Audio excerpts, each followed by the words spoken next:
আবহাওয়ার খবর দেবো এবার আপনাদের। নামলো পারদ, ফিরল শীতের আমেজ। শনিবারের মধ্যে আরও পারদ পতনের পূর্বাভাস রয়েছে। শীতের লাস্ট ইনিংসে 13 ঘরে নামতে পারে পারদ। কলকাতায় রাতের তাপমাত্রা নেমে 14 ঘরে। সব জেলায় সামান্য পারদ পতন। উত্তরবঙ্গে ঘন কুয়াশার সতর্কবার্তা।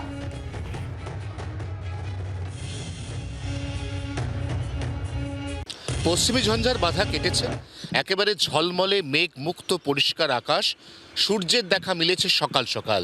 কুয়াশার লেশমাত্র নেই এবং অবাধে বইছে কনকনে ঠান্ডা উত্তরে হাওয়া, যার প্রভাবে রাতের তাপমাত্রা যা মকর সংক্রান্তিতে বাড়তে বাড়তে 17 ঘরে পৌঁছে গিয়েছিল তা আবারও নেমে এসছে 14 ঘরে।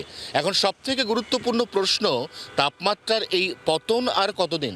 আলিপুর আবহাওয়া দপ্তর কিছুটা নিরাশ করেই জানাচ্ছে আগামী রবিবার আরও একটি পশ্চিমী ঝঞ্ঝার দাপাদাপি, যার প্রভাবে সোমবার থেকে ফের বাড়তে চলেছে পারদ এবং তারপর নতুন করে আর এই মরশুমে পারদ খুব একটা পতনের সম্ভাবনা থাকছে না।